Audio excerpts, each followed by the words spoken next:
고등학교 2학년 여름방학, 나는 동아리 합숙으로 어느 현의 산골에 있는 합숙소에 가게 되었다. 현지는 꽤 좋은 곳으로 주위에는 500에서 700m 정도 떨어진 곳에 관광지 호텔이나 편의점 등이 있을 뿐 다른 건 아무것도 없었지만 왠지 우리들은 엄청 신나서 들떠 있었던 것이 기억난다. 그날 밤의 일이다. 시간이 남아 돌던 우리는 고문 선생님의 허락을 받고 편의점까지 물건을 사러 가기로 했다. 왁자지껄 떠들며 10명 정도가 밖으로 나가 걷기 시작하자 낮엔 그쪽으로 가지 않아서 몰랐는데 합숙소 뒤편에 집 같은 건물이 있다는 걸 알게 되었다. 그 건물에는 불이 켜져 있지 않았다. 아마 빈집이나 민가 같았지만 별장 같은 건가 보다 하고 생각했다. 친구가 신이 나서 나중에 탐험하러 가지 않을래? 라고 말을 꺼냈지만 너무 늦어지면 고문 선생님께 혼나기도 하고 일단 장보기를 끝내고 나서 합숙소 안에서 앞으로의 일을 생각하기로 했다. 편의점에서 장을 보고 합숙소로 돌아오는 길에 후배 중 한 명이 이상한 말을 꺼냈다. 그 건물의 현관문이 조금 열려 있었고 거기서 아이 같은 것이 이쪽을 들여다보고 있었다는 것이다. 우리는 그런 뻔한 수법에 안 속아 라며 후배를 놀렸지만 후배가 진지한 얼굴로 진짜 봤다고 라고 말하는 바람에 조금 섬뜩해져서 집이 보이는 곳까지 확인하러 돌아갔지만 문은 닫혀 있었고 인기척도 없고 특별히 이상한 점은 없었다. 우린 후배를 놀리면서 합숙소로 돌아왔다. 합숙소로 돌아와 2층 복도에서 밖을 내다보니 그 집의 1층 부분이 나무 사이로 살짝 보였다. 내가 친구와 저기 보이는 거 그거 맞지? 같은 이야기를 하고 있는데 집 문이 살짝 열리고 어두워서 잘 보이진 않았지만 아이로 보이는 사람 형체가 머리만 문틈으로 내밀고 이쪽을 들여다보고 있었다. 나와 친구는 동시에 그 광경을 목격하고 침묵했다. 그 후 가장 먼저 입을 연 것은 친구였다. 야, 저거. 친구는 상당히 동요하며 그렇게 말했다. 나도 공포라기보다는 너무 갑작스러운 일이라 사고가 정지해버려서 저 아이 이쪽 보고 있는 거 맞지? 라고 밖에 대답할 수 없었다. 그때 뒤쪽 방에서 웃음소리가 들려왔다. 나와 친구는 그 소리에 깜짝 놀라 순간 정신을 차렸다. 그리고 나는 이거 위험하지 않아? 제대로 보이는 거 맞지? 라고 말하자 친구가 나 잠깐 휴대폰 가져와서 사진 찍을게 라며 자기 방으로 달려갔다. 그러자 소란을 듣고 합숙소에 있던 학생들이 2층 복도로 모여들기 시작했다. 아이로 보이는 사람 형체는 아직 문틈으로 얼굴만 내밀고 이쪽으로 올려다보는 것처럼 보였다. 복도는 발칵 뒤집혔고 드디어 고문 선생님들까지 무슨 소란이냐며 찾아왔다. 최초 발견자인 나와 친구가 사정을 이야기하고 있는데 창밖을 보고 있던 학생 몇 명이 꺄악 하고 소리를 질렀고 겨우 들릴 듯 말 듯한 소리로 탁 하고 문 닫히는 소리가 났다.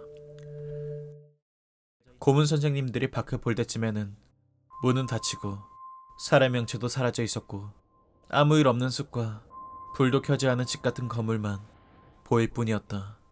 당연히 선생님들은 믿어주지 않았지만 분위기 잘 타는 젊은 선생님 두 분이 일단 확인하러 가주기로 하고 합숙소 뒤편으로 돌아갔다.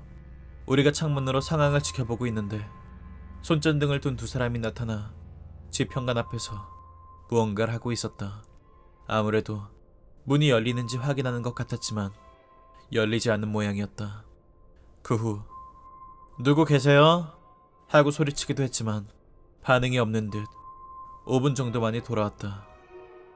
그 후 몇몇이 휴대폰으로 촬영한 사진도 증거로 내놓았지만 결국 휴대폰 화질이라 색감한 사진만 찍혀있을 뿐 아무런 증거도 되지 못했다. 우린 선생님들에게 빨리 잠이나 자! 란 잔소리를 듣고 각자 배정된 방으로 돌아갔다. 그날 밤 뭔가 어중간하고 찌집해서 잠 못 이루던 우리가 지금 확인하러 갈까? 아니면 낮에 갈까? 를 이야기하고 있는데 방 창문을 무엇인가가 하고 두드렸다. 창문 밖에 사람 형체도 보였다. 우린 아까의 일도 있어서 잔뜩 겁을 먹고 있는데 밖에서 어이 열어줘 하는 목소리가 들려왔다. 커튼을 열자 거기엔 낮에 친해졌던 다른 학교 학생 5명이 있었다. 녀석들은 아무래도 창문 밖에 있는 20cm 정도 폭의 턱을 타고 우리 방까지 온 모양이었다. 5명을 방 안으로 들여놓자 아무래도 녀석들도 우리와 같은 이야기를 하고 있었던 모양으로 지금부터 그 집에 가기로 해서 우리를 꿰러 온 것이었다. 우리도 그걸로 결심이 섰기에 지금부터 담력 시험을 가기로 했다. 멤버는 우리 학교에서는 나, 에이야, 비타, 다른 학교에서는 시히로, 티유키, 디스케, 다른 녀석들은 이러쿵저러쿵 이유를 대고는 결국 오지 않았다. 우리는 5명이 지나온 창문턱을 타고 밖으로 나가 선생님께 들키지 않도록 일단 도로로 나가서 거기서 크게 돌아 문제의 집으로 향했다. 일단 집 주변은 합숙소 2층 복도에서 훤히 보이기 때문에 남은 녀석들 몇 명이 이상이 있으면 복도에서 손전등으로 신호를 보내주기로 계획되어 있었다. 집 앞에 도착하니 역시나 섬뜩했다. 멀리선 몰랐는데 벽에는 이끼가 끼어있고 여기저기 덩굴도 얽혀있었다. 게다가 밖에서 보이는 창문은 전부 판자가 묻힐되어 있어서 꽤 오랫동안 방치된 장소인 듯 했다. 처음엔 시히로와 에이야와 비타가 집 주변을 확인하러 갔는데 나는 열리지 않을 거라 알고 있었지만 무심코 문 손잡이를 돌리자 순순히 문이 열려버렸다. 서둘러 3명을 불러 모으고 우린 안으로 들어가기로 했다. 안으로 들어가자 여름철이라 그런지 실내 습기가 엄청나고 곰팡내도 심했다. 집안을 탐색해보니 먼지투성이의 곰팡내가 나긴 했지만 실내는 어질러진 모습도 없고 가구도 아무것도 없어서 유난히 넓게 느껴졌다. 1층을 탐색하고 있는데 이스케가 2층에서 웃음소리 안 나? 라고 말을 꺼냈다. 우리는 귀를 기울여봤지만 웃음소린 들리지 않았다. 이스케에게 기분 탓 아니야? 라고 말했지만 이스케는 신경 쓰이는 듯 보러 가고 싶어 라고 말을 꺼냈다. 하지만 아직 1층 탐색도 끝나지 않았기에 어쩔 수 없이 3명씩 그룹을 나눠 한쪽은 그대로 1층을 다른 한쪽은 2층을 탐색하기로 했다. 그룹 나누기는 간단해서 같은 학교인 나와 에이야와 비타가 그대로 1층을 다른 학교인 시히로와 디유키와 이스케가 2층을 탐색하기로 하고 무슨 일이 있으면 계단에서 만나기로 하고 헤어졌다. 잠시 탐색하고 있는데 2층에서 갑자기 하는 장소에 어울리지 않는 밝은 웃음소리가 들려왔다. 그리고 곧바로 야 이스케 왜 그래 야 하는 시히로와 디유키의 당황한 목소리가 들려왔다. 우리가 허둥지둥 2층으로 올라가자 가장 안쪽 방에 3사람은 있었다. 웃음소리의 주인은 이스케였고 창문 쪽을 향하고 아직도 하며 큰 소리로 웃고 있었다. 그리고 그 옆에 시히로와 디유키가 있어서 새파랗게 질린 얼굴로 이스케를 흔들거나 뺨을 때리고 있었다. 우리도 보통 일이 아니라고 생각해 3사람 쪽으로 가서 앞으로 돌아 이스케 얼굴을 봤을 때 나는 지금 우리가 처한 상황의 심각성을 처음으로 깨달았다. 이스케는 정말 웃기다는 듯이 웃음소리를 내고 있었지만 얼굴은 무표정했고 게다가 눈에서는 굵은 눈물을 흘리고 있었다. 그리고 뭔가 냄새가 난다고 생각했더니 아무래도 실감한 모양이었다. 이스케는 마치 우리가 보이지 않는 것처럼 울면서 계속 웃고 있었다. 우리가 당황해서 이스케를 부르고 있었는데 그 자리에서 가장 냉정했던 비타가 일단 이스케를 이대로 둘 수 없으니까 합숙소까지 옮기자 라고 말했다. 그리고 우리는 이스케의 손발과 어깨를 잡고 밖으로 옮기려고 1층까지 이스케를 옮겼다. 하지만 거기서 문제가 생겼다. 문을 열려고 했던 비타가 목소리를 떨며 큰 소리로 문이 안 열려 라고 외쳤다.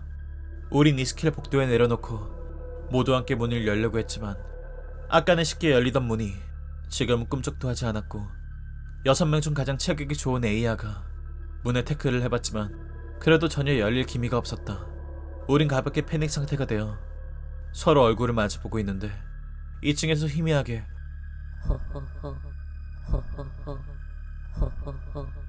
하는 마치 억양 없는 기계적인 목소리랄까 하는 것이 들려왔다. 이스케는 아직 바닥에 누운 채 웃고 있었다. 어쨌든 밖으로 나가야 한다고 생각한 나는 1층 거실이 유리 셋일 뿐이라 깨면 나갈 수 있을 것 같다는 생각이 나서 4명에게 그걸 전하고 거실로 향하기로 했다. 그때 문득 나는 계단 위를 보고 말을 잃었다. 계단 중간 참 조금 위쪽에서 아이 얼굴이 들여다보고 있었다. 달빛이 역광이 되어서 표정 같은 건 전혀 알 수 없었지만 얼굴 크기나 머리 모양으로 아까 그 아이라는 걸 알았다. 여전히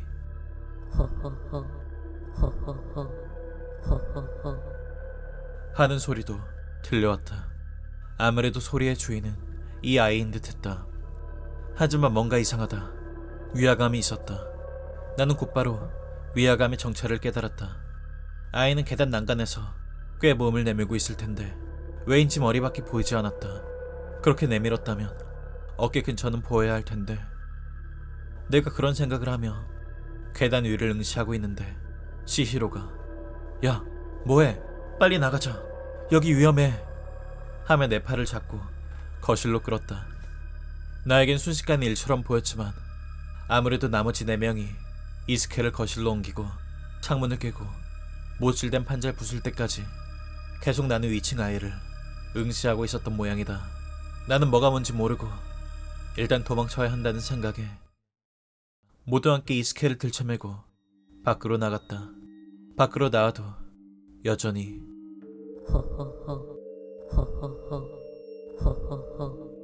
하는 소리는 집 안에서 들려왔다.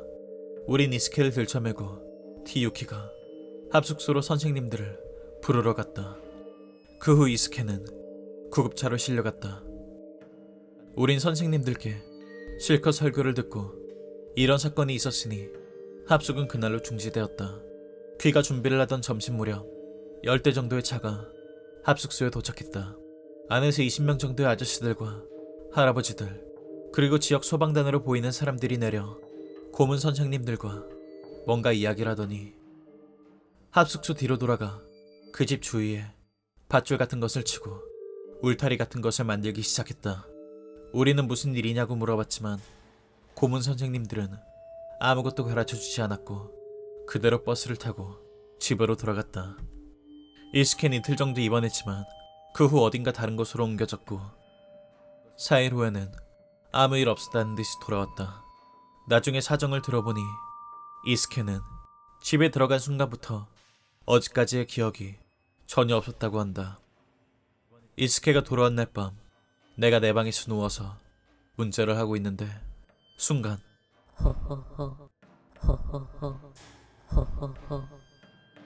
하는 그 목소리가 들린 것 같았다. 깜짝 놀라 일어나서 커튼을 열고 밖을 보거나 했지만 평소의 풍경이고 아무것도 없었다. 나는 기분 탓인가? 하고 일어난 김에 1층에 음료수를 가지러 가기로 했다. 우리 집은 L자형으로 되어 있고 내 방은 차고 위에 얹혀있는 형태다. 냉장고에서 페트병 차를 꺼내 2층으로 올라가자 마침 계단을 올라간 곳에 창문 커튼 틈으로 희미하게 내 방 지붕 부분이 조금 보였다. 그러자 지붕 위에 무언가가 있다. 얼마 전에 그런 일이 있었던 만큼 잔뜩 겁먹은 내가 창문에서 커튼을 조금 열고 밖의 모습을 엿보자 지붕 위에 와호쿠를 입은 아이가 양손을 무리 위에 가지런히 놓고 정초하고 있는 것이 보였다. 그것만으로 상당히 기이한 광경이었는데 그게 다가 아니었다. 아이는 몸을 살짝 앞으로 숙이고 아래를 들여다본 듯한 자세였는데 목이 있어야 할 부분에서 가늘고 긴 막대기 같은 것이 1m 정도 뻗어나와 있고 그 끝에 있는 머리가 내 방 창문을 들여다보고 있었다.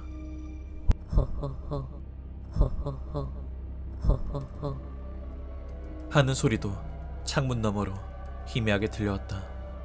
나는 너무나 엄청난 일에 목소리도 내지 못하고 그대로 뒷걸음질 쳐서 1층으로 내려갔다.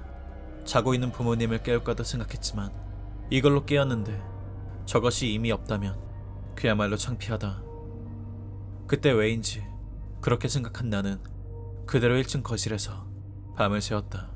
아마 아침 4시 넘어서까지 허허허. 하는 소리가 들렸던 것 같다. 다음날 아침 조심스럽게 방으로 돌아가 보았지만 그것은 사라져 있었고 실내에도 특별히 달라진 부분은 없었다. 그날 점심 무렵 집 전화로 고문 선생님에게 전화가 왔다. 지난번의 일로 할 말이 있으니 바로 오라는 것이다. 어젯밤의 일도 있었던 나는 불길한 예감이 들어 서둘러 학교로 향했다. 학교에 도착하자 학생회 등에서 사용하는 회의실로 불려갔다.